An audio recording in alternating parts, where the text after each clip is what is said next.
نحمده ونصلي ونسلم على رسوله الكريم أما بعد فأعوذ بالله من الشيطان الرجيم بسم الله الرحمن الرحيم لعن الذين كفروا من بني إسرائيل على لسان داود وعيسى بن مريم ذلك بما عصوا وكانوا يعتدون كانوا لا يتناهون عن منكر فعلوه لبئس ما كانوا يفعلون. سامعین محترم، خوش قسمت انسان وہ ہے جس کا کوئی سایہ ہو، جس کا کوئی بڑا ہو اور وہ بڑے کے تربیت میں، بڑے کی صحیح تربیت کے ماتحت زندگی گزارے، اور جو انسان سایہ سے محروم ہو جائے وہ بڑے خیر سے محروم ہو گیا. اور اکابرین علماء کرام کو دیکھا ہے ہم نے کہ وہ آخر عمر تک کسی سایہ کے تلاش میں رہتے ہیں، حالانکہ وہ خود بڑے ہوتے ہیں. وہ چاہتے ہیں کہ ہم پر کوئی سایہ ہو، کوئی روک ٹوک کرنے والا ہو، کوئی منع کرنے والا ہو اور کوئی سمجھانے والا ہو، اس لیے کہ بڑے کے ماتحتی میں زندگی کا سفر یہ گویا کہ آرام دہ سفر ہوتا ہے، اور بڑے کے سایہ سے محرومی یہ مشکل سفر ہوتا ہے. لیکن پھر نامراد ہے وہ انسان کہ وہ اپنے سائے کے قدر نہ کرے، بجائے بڑے کے مان کر، ان کے اصول زندگی سمجھ کر، ان کے ہدایات اور اصلاحات کو اپنے لیے رحمت سمجھ کر چلنے کے بجائے مخالفت پر اتر آئے، اس کی ناقدری کرے، تو ایسے لوگ بہت بڑے خیر سے محروم ہو جاتے ہیں. بنی اسرائیل کے ساتھ اسی طرح ہوا. اللہ تعالیٰ نے ان کے پاس اپنے عظیم ہستیاں انبیاء کرام مبعوث فرمائے، اور نبی سے بڑھ کر کوئی عظیم سایہ نہیں ہوتا. اللہ نے اپنے عظیم انبیاء کرام داؤد علیہ السلام اور داؤد علیہ السلام سے لے کر عیسیٰ ابن مریم تک بڑے بڑے انبیاء آتے رہے ان کے اصلاح کے لیے، ان کو جنت تک پہنچانے کے لیے. لیکن ہر دور میں انہوں نے انبیاء کے دعاؤں کے حقدار بننے کے بجائے ان کے بد دعاؤں کے حقدار ٹھہر گئے، ان کے ہدایات پر چلنے کے بجائے ان کے مخالفت پر اتر آئے، ان کی دشمنی پر اتر آئے، اور پھر بالآخر انبیاء نے ان کے لیے بد دعا کی. لعن الذین کفروا من بنی اسرائیل علی لسان داود وعیسى بن مریم. بنی اسرائیل میں جو کافر تھے وہ داؤد علیہ السلام، عیسیٰ ابن مریم اور ایسے کئی انبیاء کرام کے زبانی بد دعا کے حقدار ٹھہرے. انہوں نے ان کے لیے بد دعا کی،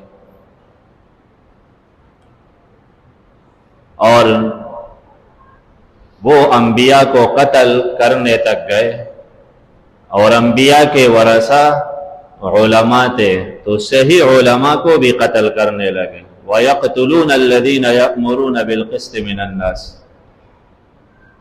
اس کے مقابلے میں جو دنیا پرست پیر تھے، دنیا پرست علماء تھے، جو ان کے مطلب کے تھے، حکمرانوں کی مرضی کے تھے، تو ان کو تو خدائی تک پہنچانے لگے. ان کے ہر بات کو بے دلیل مانتے تھے، ان کے ہر عمل کو اللہ کے حکم کے مقابلے میں لیتے تھے. لیکن جو حق سمجھانے والے اصل سایہ حق پرست عالم ہوتا ہے تو ان کی ناقدری کرنے لگے. بلا آخر ان کے زبان سے وہ لعنت کے حقدار ٹھہر گئے. اور لبئس ما کانوا یفعلون، ان کا ہر عمل ان کے لیے بہت برا ثابت ہوا. انبیاء کے زبان سے وہ لعنت کے حقدار ٹھہرے، اس کا کیا معنی؟ انبیاء نے ان کے لیے بد دعا کی، یہ تو اپنے جگہ ایک مقصد ہے، لیکن اس کا صحیح معنی یہ ہے کہ یہ لوگ وہ کچھ کرنے لگے جن اعمال پر انبیاء نے لعنت کا کہا تھا کہ یہ عمل لعنت کے عمل ہے، یہ غضب اور قہر کا عمل ہے، یہ نہ کرو، اور یہ اعمال کرو گے تو یہ رحمت الہی والے اعمال ہے، رحمت کے حقدار ٹھہرو گے. تو انہوں نے رحمت والے اعمال کے بجائے قہر والے اعمال اپنائے، جنتی اعمال کے بجائے وہ دوزخ والے اعمال کے پیچھے چلے. اور حدیث پاک میں ہے کہ تم لوگ بھی ان کے قدم بقدم چلو گے، بنی اسرائیل کے قدم پر تم بھی چلو گے اور بالکل وہی کچھ کرو گے جو انہوں نے کیا تھا. جیسے ایک جوتا دوسرے جوتے کے برابر ہوتا ہے تو ایسے تم بھی ان کے برابر چلو گے، یعنی وہ اعمال کرو گے جن پر پیغمبر نے لعنت کا کہا ہے. اور وہ کون سے اعمال ہے جن پر لعنت کا حکم ہے؟ تو میں ابھی دیکھتا رہا حدیث میں، قرآن میں کئی آیتوں میں 100 سے اوپر کے اعمال بنے جن پر باقاعدہ لفظ لعنت آیا. کچھ تو وہ ہے جو شریعت کی مخالفت نہ کرو یہ، لیکن وہ بھی لعنت والے اعمال ہیں، لیکن کچھ پر باقاعدہ لفظ لعنت ہے کہ اس عمل والا لعنت کا حقدار ہے. جیسے جو بندہ دنیا کے خاطر حق چھپائے، لوگوں کو حق کی ضرورت ہے اور کوئی عالم اس کو چھپائے اپنے مقصد مفادات کے لیے کہ پھر یہ پروٹوکول نہیں ملے گا، یہ مال دولت یہ عہدہ سب ختم ہوگا. تو دوسرے پارے میں ہے یکتمون ما انزل اللہ یکتمون ما انزلنا، تو آخر میں ہے یلعنہم اللہ ویلعنہم اللاعنون، ایسے لوگوں پر اللہ اور ہر لعنت کرنے والے کی طرف سے لعنت. تیسرے پارے میں ہے جو بندہ کفر کر کے اور کفر کرتے کرتے موت تک کفر کے ساتھ پہنچ گیا، توبہ کی توفیق ہی نصیب نہ ہوئی اور انہوں نے کفر کو چھوڑا نہیں، تو ان الذین کفروا وماتوا، کفر کے حالات میں مرے تو ان پر بھی لعنت ہے. اسی طرح کوئی وعدہ کر کے اور اپنے وعدے کو توڑ دے، وعدے کو اہمیت ہی نہیں دیتا، تو فبما نقضهم میثاقهم لعناهم، وعدے توڑنے کے سبب ہم نے ان کو لعنت کا حقدار ٹھہرایا. کئی آیتیں ہیں ایسے، احادیث اس سلسلے میں بہت ہے. ایک روایت علی رضی اللہ تعالی عنہ سے ہے، مشکات میں روایت ہے، نسائی کے حوالے سے نقل ہے کہ علی رضی اللہ تعالی عنہ فرماتے ہیں میں نے آپ صلی اللہ علیہ وسلم سے سنا کہ آپ علیہ الصلوۃ والسلام نے لعن رسول اللہ صلی اللہ علیہ وسلم آکل الربا وموکل وکاتب ومانع الصدقہ. رسول اکرم صلی اللہ علیہ وسلم نے لعنت بھیجا ہے سود کھانے والے پر، کھلانے والے پر، اور منشی پر جو سود کی دستاویز لکھتا ہے بینک میں یا جہاں بھی ہے، درمیان میں منشی بنتا ہے. اور ومانع الصدقہ، زکوٰۃ روکنے والے پر لعنت، صدقہ منع کرنے والے پر کہ دیتا بھی نہیں اور کوئی دینا چاہے تو اس کو بھی ترغیب دے، کوئی ضرورت نہیں، کل پھر کیا کرو گے اپنے لیے رکھ دو، تو منع کرتے ہیں، اس پر بھی لعنت. تو جس عمل پر پیغمبر لعنت کا کہے تو